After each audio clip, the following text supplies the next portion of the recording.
name is John Flint. I'm head of the Department of Urban Studies and Planning at the University of Sheffield. I would like to welcome all of you to our university for the third Department of Urban Studies and Planning annual lecture. I'd like to thank all of you for attending this evening. I'd like to thank my colleagues who have been involved in all the organisation of the event: Philip Strafford, Claire Carroll, Simon Beecroft, Sarah Boswell, Brian Iole, Roland Atkinson and Hank Wagner. In terms of the format for this evening, following this introduction in Zoe's lecture, we hope there will be plenty of time for questions and comments from yourselves. The toilets, if you need them, are back out in the foyer there, and a fire alarm test isn't scheduled, so if there is a fire alarm, please leave the building by the fire exits, and there are exits at the back for those near the back as well as here at the front. When we established the annual lecture series in the department in 2014, we wanted to enable a forum that would provide an insightful commentary and commence a dialogue on important urban and societal challenges of the day. I think importantly, we wanted to ensure that these debates and discussions were not confined simply to academic speakers talking to academic audiences. Rather, we wanted to engage much more widely than that. And I think our speaker tonight absolutely encapsulates this wider dialogue and broader insights that we're aiming for. Zoe Williams is a celebrated journalist and commentator. Her work has been published in The Guardian, where she's a columnist, The New Statesman, Daily Telegraph, The Spectator and many other publications. She's a regular panellist on Question Time and Any Questions, and she has made numerous contributions to documentaries and other television and radio programmes. In 2012, Zoe was nominated for the Orwell Prize, and she was named Columnist of the Year in 2010 in the World War Media Awards. Zoe writes on a range of topics, many of which link to the interests of the department, maybe sometimes slightly tangentially. These include transport, and within that I'm including her car column for The Guardian, food security, or rather her restaurant reviews, and population change, or her book of advice for expectant mums. So she contributes to a lot of areas that we're interested in the department, but I think most crucially for myself, Zoe has a very strong commitment to engaging with academics and academic research, and the University of Sheffield in particular. She has been a very strong contributor to two major conferences that we have held here, including the Fair Cities Conference that was held earlier today. She also has a very strong focus in all her work on equality and urban policy, and has written powerfully and insightfully on housing and welfare reform and a range of public policy topics, always from a progressive and feminist perspective, combining critique, the best of investigative journalism, and speaking up for the disadvantaged, but always doing so using humour very effectively. And I don't think anything demonstrates Zoe's commitment more than her determination to fulfil this lecture engagement tonight, despite having root canal dental surgery first thing this morning. So, thank you very much, Zoe. So, in short, Zoe is exactly the type of advocate and progressive voice that we as academics need to be engaging with and listening to, recognising her ability to communicate key ideas and evidence to a wide and diverse audience that we ourselves in the Academy sometimes struggle to reach. It is therefore my great pleasure to invite Zoe Williams to give the Department of Urban Studies and Planning annual lecture on public policy, housing and welfare reform. Thank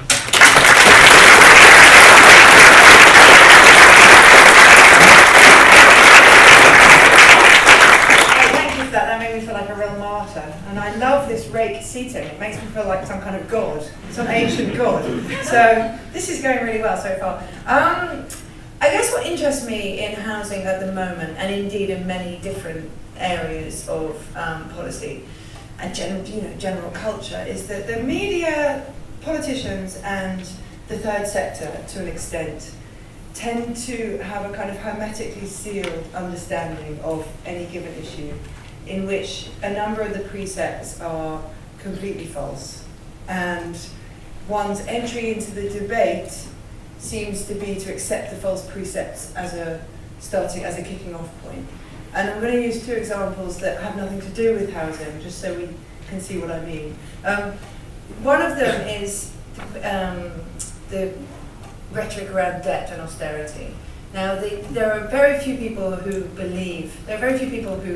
would cleave to Osborne's idea of governments as households, the idea of the debt burden having been caused by welfare spending, any of the ideas that are really kind of current in today's policy, the idea that a responsible government runs a surplus, which is really just a plan to destroy a percentage of your money supply every year, all these kind of economic verities that the politicians take as self-evident when they talk to one another have been completely disproven and are no longer held to even by mainstream economists, who are the most sclerotic, immovable academics anybody's ever made. But that doesn't really feed through. You get very few voices in the media saying these precepts are wrong. You get some in the kind of FT and the Economist, but you get very little in the kind of mainstream Times, Telegraph style media, possibly because of kind of just a front lack of understanding, possibly because, again, it's taken as a kind of cost of entry into the grown-up debate that you accept the rules as they're already laid down. And you get very little challenge from the BBC, even though the BBC would seem to be a kind of public service broadcaster, because again, it's taken as a kind of, once the pillars of the area have been erected, it's taken as is immature to say the pillars are wrong. And often when you get to that situation, it takes somebody like the OECD or the IMF to say this is wrong before anybody will even consider that it's wrong. Because the act of saying this is wrong is enough to eject you from polite society. So that's one end of the scale, when you've got kind of a set of wrong things to think. One way to overcome that is to get the OECD on your side, or the IMF, or some kind of very established economic body, which isn't known for its kind of as a burning hotbed of Trotskyites. If you can get someone like that, if you get the Troika on board, then you might get somewhere. A completely opposite example is mental health. You've got a lot of research around mental health, and kind of the growth of anxiety disorders, and then the third sector, and then the government kind of pays lip service to worrying about this, while at the same time cutting back on mental health services. And there's a huge amount of obfuscation around how much money is going into it, how widespread the problem is. And the third sector kind of comes in, and in trying to be kind of emollient and uncontroversial, ends up underlining a discourse which, again, is completely wrong. So when you get a kind of intervention by mind or rethink on an anxiety disorder, it's always a very kind of extreme case study. It's a very extreme case study of a person who's been housebound for 2 years with their anxiety, the factors behind their anxiety are incredibly damaging and really unusual, and really you cannot imagine it happening to anybody you know. You've never met anybody who's been housebound for 2 years. So you think, well, this is a problem, but this is not a problem that's anything to do with me. And probably if you put that to the charities, they would say, well, we're trying to do the best that we can. We want a resting media. We want the media to listen to us. We want to make the strongest possible case, and then the media is like, oh, listen to this amazing story about the woman who didn't leave her house, and it ends up in the Mirror. I didn't leave my house for 2 years, and all I ate was pink wafers. And that's a real story. What it does, it kind of others the problem, and that happens a lot, whether it's with anxiety or depression, or with debt, or the kind of intersection between those three things, which of course is incredibly prevalent. It happens a lot that the way they're presented in the media is as something that would only ever happen to somebody really extraordinary. And the way that you crack through that, you actually I can't imagine the academic intervention that would crack through that presentation, that would say, this is actually a really, really common problem besetting almost everybody. And often as journalists, the only way you get a different reading of that narrative is through a complete side story. And I'm thinking in particular of the case of colouring in books. There was a story saying colouring in books had hit 3 million copies. They'd sold 3 million copies in the first 6 months of a year. And you're like, wow, that is extraordinary. That's more than Harry Potter and 50 Shades of Grey combined. And then it turns out that the best-selling book ever in Brazil is a colouring in book, and the best-selling book ever in France is a colouring in book. And you say, well, why are people buying these colouring in books? And the reason is because they've got an anxiety disorder. It's an absolute classic. And then you suddenly get an insight into how widespread a problem is, that all your media and all your third sector and all your politicians have been telling you is a very, very niche problem. And the reason I gave that incredibly long, drawn-out, 9-minute introduction, which has nothing to do with housing, is that I think at the moment there are some really critical myths about housing, which everybody knows is not true, everybody knows are not true, and which it's going to take all of us, as academics and as thinkers generally, and as people in the world, to kind of work against in order to build some different pillars which would have the advantage of being true. I don't know how we're going to do it. I can see a UN special rapporteur intervening, but whenever they do, the Daily Mail just says, "Oh, she's a nutter. You've seen her hair." I can see in the long term the OECD intervening. They often intervene on the UK rental market. It doesn't seem to crack through. Doesn't seem to kind of build a different story. I can't see what sometimes there's a kind of story about a student living in a shed or in a houseboat, or living nine people to a four-person house in order to make ends meet, and you kind of get a slight kind of crack in the carapace and think maybe this is going to break through, and it doesn't. But I think steadily, if we can all kind of identify and work on the things which are demonstrably untrue in the public discourse, then we might eventually get somewhere. So these are the things that I think are demonstrably untrue, but I'm really open to not just to questions, but also to comments and anything anybody else has noticed in the public discourse that is also untrue. It's all grist to the mill, so don't hold back. The first thing, you get a lot of kind of traction with shelter, and they're always like, why can't we get our case studies into the paper? Why will nobody write a piece about how bad things are in the housing market? And you say, well, it's partly because everybody knows.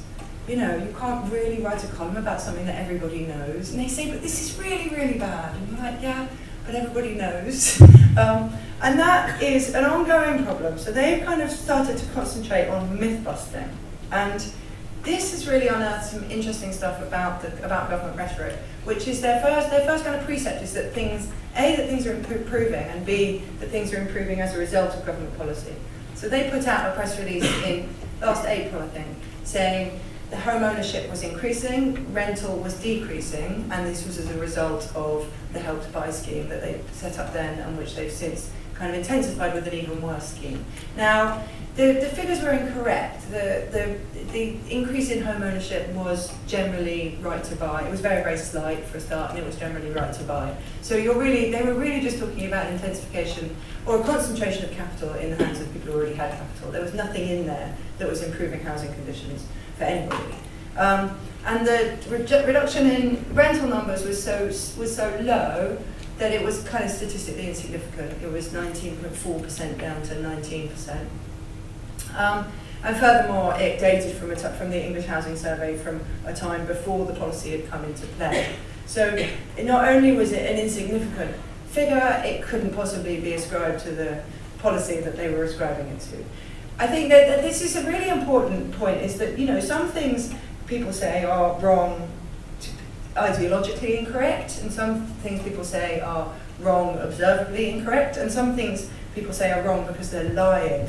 And there is a huge amount of literal lying. They talk in America about entering an era of post-truth politics, and you think, oh, that sounds horrible. I'm glad that would never happen here. But it does happen here quite a lot, and I think and certainly it must feel quite thankless as academics or students in this area to have to keep pointing out when people are lying, but one does have to keep pointing out when people are lying. Everything about the housing market will continue to get worse until the underlying causes of the inequality are addressed, and everybody sort of knows that. But at the moment, there's such a lot of resistance to making any kind of large systemic change that it's much, much easier for a government to just to just kind of plaster over things until the next election. and maybe put a bit of a sweetener in the hands of the parents of graduates just before an election in hope of scooping up some votes out of it. And if you think this government is uniquely bad, I was doing some work on the tail end of the Brown's government in terms of housing, and you probably already know all this because you're academics, but there was 5 different initiatives: home buy direct, buy home direct, direct home buy. I mean, they were all basically the same, and they were all aimed very much at the kind as the current starter home project is aimed at the children of the already wealthy, to stop them allying with the children of the less wealthy. And that's it's a huge thing in policy. Which brings me to my second myth. And this I find really much more problematic from progressive politicians as from conservative ones, is the presentation that housing is a problem for the people at the bottom. And you find very much that in the London mayoral campaign, that I really hope this would turn into a conversation, into a referendum about housing, that housing was such a kind of pressing issue for most Londoners. But 42% of Londoners in their 20s have said they want to leave London because they can't afford it. I mean, that is extraordinary. And I think 1 in 5 of them have said they will never have a family in London because it's basically a serf class. Danny Dorling defines a servant class as people who can't afford to breed where they work and can only afford to service other people's children. And that's quite an interesting, that's kind of a geographically observed service definition over time since the Victorian era, but it's actually quite a useful one. If you're living in a city where your primary school teachers can't afford to have children, where your doctors can't afford to have children, where your headmasters can't afford to have children, if you're living in that kind of city, then you're living in a very kind of Victorian era service-driven city, which we'll come back to in a second. Zach Goldsmith, I don't know what. I think he's on Valium or something. He's so kind of mute and sad looking. Sorry, so I forgot this being live streamed. I do not think Zach Goldsmith is on Valium. Sadiq Khan, though, is very, very typical of the discourse around housing, where housing is in crisis, and it is a discourse around poor people being unable to afford housing. So it's like, this is not fair. People on the minimum wage cannot afford housing. This is not fair. This is a problem for the bottom. And then into that discourse feeds, really energetic kind of community activity like London Citizens and Citizens First and all the other groups with citizen in the title, saying, we need a London living rent. We need a way in which people on the minimum wage can afford their rent. We need the minimum wage to be a living wage and the living wage to cover a living rent. And it's all very much framed as the kind of benign chunk at the middle of society getting together to help the people at the bottom of society. And that actually is the kind of late 20th century Labour Party project. We're all fine because we make good choices, but there are some people who make bad choices and we should help them because we're so nice. And that I don't think really told the story of, I don't think that met the political demands of the end of the last century anyway, or the beginning of this one, but it certainly doesn't articulate or describe or say anything useful at all about the housing situation, because the real housing situation is that there is a problem for everybody under the age of 40. There's literally nobody apart from the extremely wealthy. Probably there's nobody outside the top 2% of wealth for whom housing isn't a problem once you're under 40. And obviously, as time marches on, things that are a problem for the young now will be a problem for the middle-aged and so on. So there are 3 kind of housing initiatives that kind of really caught my eye. One of them isn't really an initiative, it's just 2 young people I met. The first is the Focus E15 mothers in Newham, and you may or may not have heard of this case. Basically, they were single mothers. They were housed in these housing estates in Newham. They were evicted from their hostel. It wasn't a very ritzy address. I mean, it wasn't just in case the Daily Mail is in the house. They were not being put up in great luxury, but they were being allowed to live near their families and near the jobs that they would go on to do once their children were old enough. And they were kind of being kept within the community into which they'd been born. Newham Council decided that it couldn't, and it's a Labour council, decided that it couldn't afford to house these women anymore, and started to reallocate them addresses in Birmingham and Milton Keynes, and they're hundreds of miles away. Actually, I've got no idea how far Birmingham is from London. Let's say 100 miles, let's say 100 miles. However far it was unrealistically far, and they were basically saying to these women, you no longer belong in the city because you just aren't rich enough, you just aren't economically productive enough. And they started a movement which actually took probably 2 years to get off the ground because it kind of sprang fully formed into the media. It felt like it had been very new, but actually many of their children were 3 by the time they'd actually had any coverage at all, and they started when they were babies. So it was a lot of hard graft and a lot of, frankly, harassment by Newham Council. They were getting kind of bailiffs and people coming to turn their water off when they paid the water bill. All kinds of really nasty backdoor initiatives to get rid of them. And their fundamental point was they still want us to travel in to service people, but from how far? And this has really become a thing in London. It's one of those, it's a little bit like the colouring in books. There's a kind of really horrible figure that the number of people whose daily commute is more than 4 hours, that's the round trip. I don't think you commute 4 hours an hour for it. That's the round trip, still 4 hours, has gone up by 600% in London. So you're talking about a huge change in the way people are living, because as this young woman said, they still want us to come in and service them, but from how far? So those are the people Sadiq Khan's talking about. He's saying, okay, we should help these people at the bottom. Bang. And we all think, yeah, we really should help them. Well, I'm in the middle, I want to help them. This describes the progressive project. Then they kind of allied with this other group called New Era for All, which was a Hoxton housing association, in which basically the housing association had sold the development onto one of those American hedge funds that was kind of locking them into upwards only rent increases. Now, I know that all rents increase, and they would only ever be upwards, but this was a kind of particularly kind of punitive deal in which their housing, because of the benefit changes and because of the rent changes, a lot of these people were going to have to move out or just accept a very, very reduced living standard. Now, these people weren't, the bottom of the pile. They weren't even in particularly bad jobs. They were working as kind of NHS administrators, as teachers, as some of them had adverse economic situations like being single parents, but you certainly weren't describing an underclass or a minimum wage class. You certainly weren't describing, you were describing the kind of people who the Daily Mail would have in their recipe section, like who look quite nice. You were describing the kind of people who'd be on Bake Off.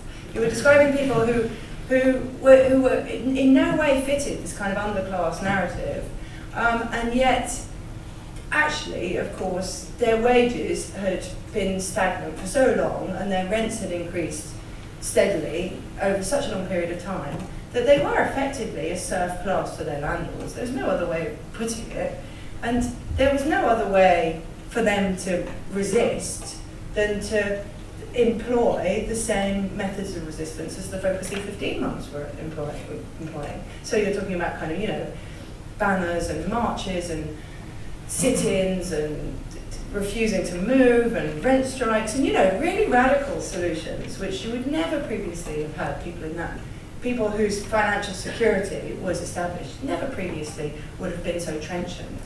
And then I met 2 young people on a kind of, it was a Compass, I don't know who's heard of Compass, but it's like everybody's heard of it, always laughs, so I'm just going to assume none of you have heard of it.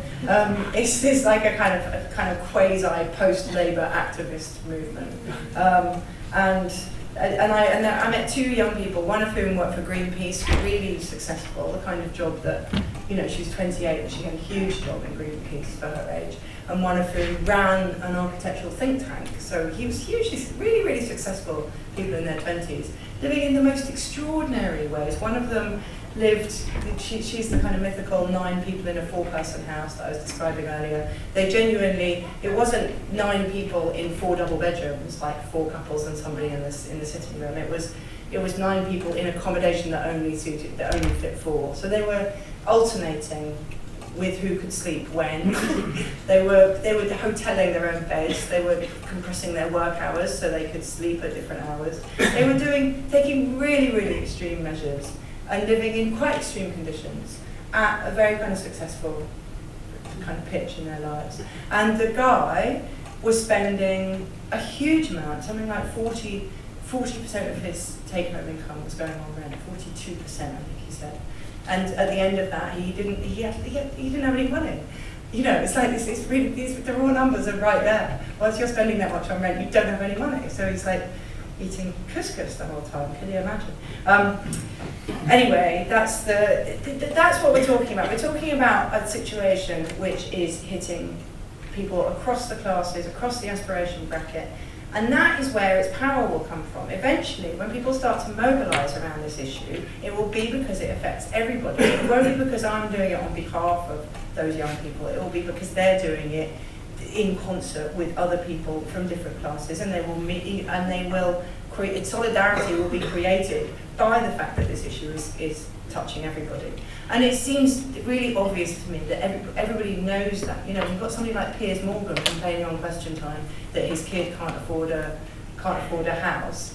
You think everybody knows that this is just about to tip over into a mass issue, and the kind of determination of the establishment to pretend that it's just a poor person's issue is they're clinging on by their fingertips, and the sooner that's kind of overturned, the better. Sorry, I spent too long on point 2, because point 3, I'll try and be quicker on this. Point 3 is that this is a London problem. This is a huge, you get an awful lot of kind of waving away, this is just a problem for you Londoners. And then when you discuss it, not only is it a problem just for Londoners, but you're being really London-centric and metropolitan elite, even expecting the rest of the country to be interested in it. And it's like that classic conservative switcheroo, where they use your care for the future as evidence that all you care about is yourself. It's actually, already the numbers are such, there are problems that are specific to London, which are that it attracts a lot of foreign capital, and as David Graeber memorably analysed, it's the main export value of London is its housing, but the reason somebody from Bahrain wants to buy a house in London is because it's A, it will always appreciate in value, and B, it's very safe. You know, there's always the chance in Bahrain that there might be a revolution. There's no chance at all in London that there will be a revolution. So he said, really the major export of the UK is not the housing per se, but the subjugation of its working class. Because you have this amazing butler class that can do almost anything from playing Britpop to pressing your shirts, and you're almost guaranteed that they won't ever revolt.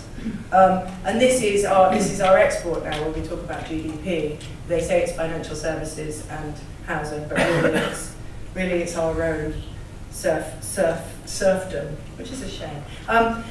The truth is, though, quite aside from the kind of specific problems to London, this is now the kind of unaffordability issue, the rents rising faster than wages issue, the house prices outstripping starting salaries issue, the fact that you would have to save till you're 42 to afford a deposit on a very modest flat, that has now stretched from Bristol to Cambridge. So that is now an issue for the entire bottom third of the country and in certain key areas in the rest of the country. Furthermore, there is a kind of, when you look at areas in which house prices outstrip most intensely the average wage, it's quite often in rural places that rich people like to live in, like the Cotswolds. So you've got a situation which is kind of approaching a kind of Jane Austen situation, where if you work in the Cotswolds, your salary is likely to be £17,000, whereas if you want to buy a house there that's big enough for you and 2 children, that's likely to cost you £1 million. And that kind of disparity has gone beyond anything that we would have understood in the 90s, I think. That kind of disparity belongs to a different century. So the Telegraph loves to produce these infographics where they show you how many square yards in North Wales you could get for 1 square yard in Mayfair, and it's like 1 million. You could have the whole of Wales. But that's not really telling a true story, because it kind of just makes you think like it's a pocket problem for the capital. It's not a pocket problem for the capital. And the underlying drivers here, of course, are about the intensification of capital and capital accruing to the people who already have it, and use value and exchange value coming apart, and that will come to Sheffield as surely as it ever came to Clapham.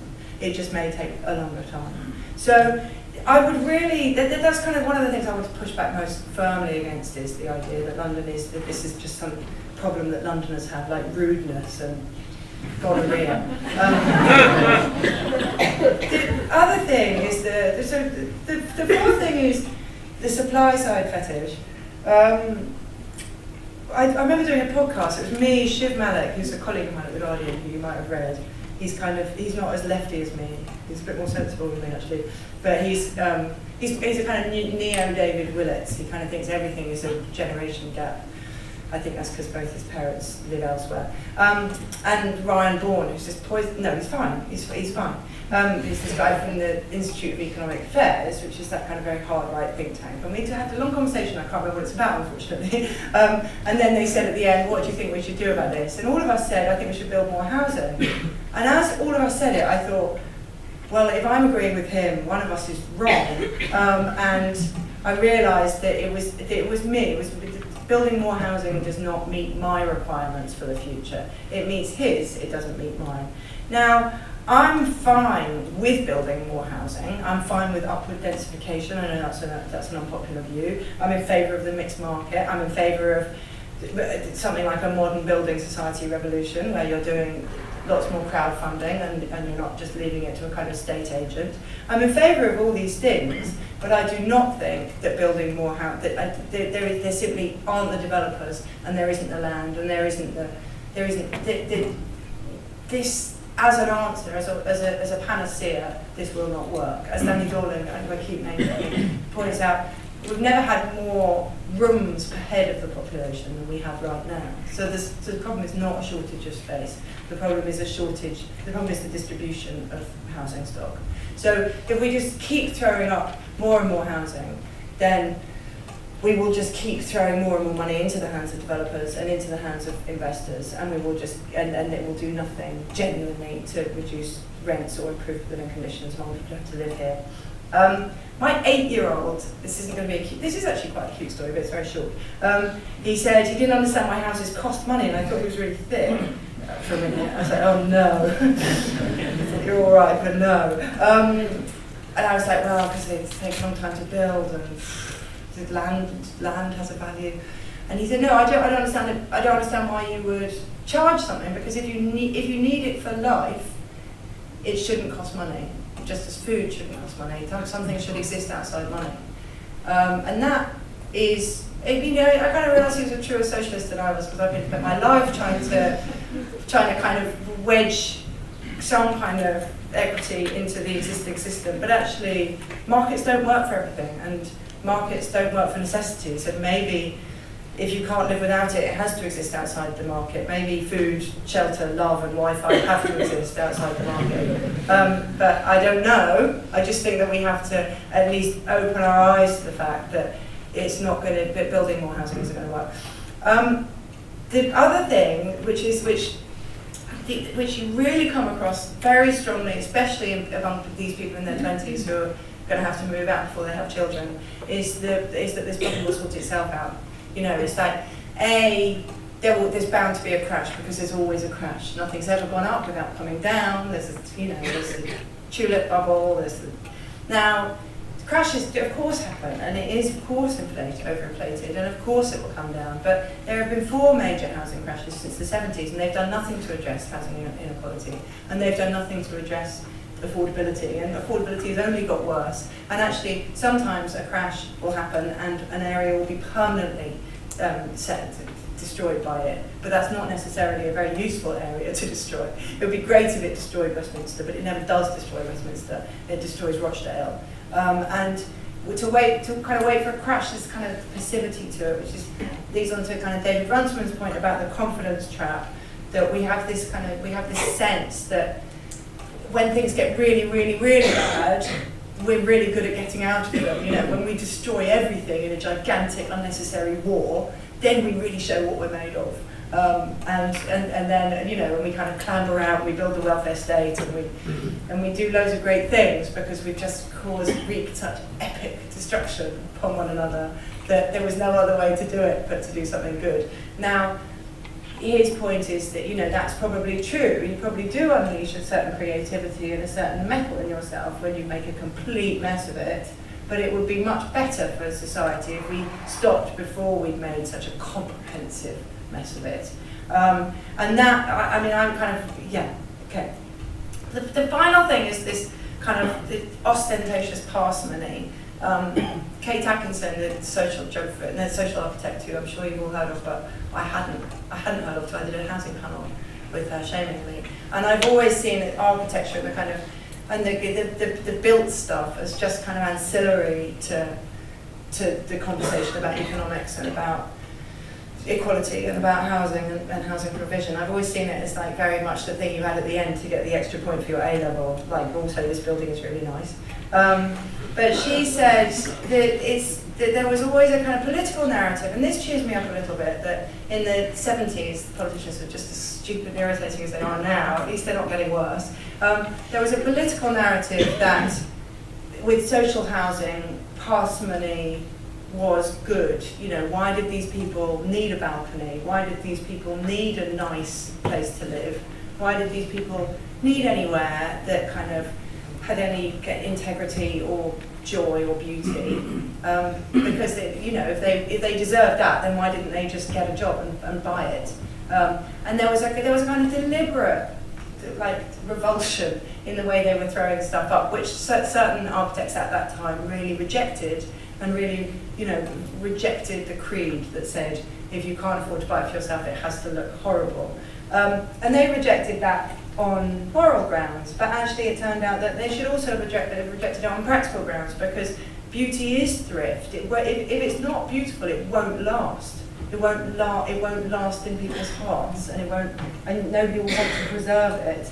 And all it will do is remind you of how rubbish the 60s were, and it won't encapsulate any kind of hope or joy from that era, and it won't make you want to dream those dreams that iterated the housing in the first place.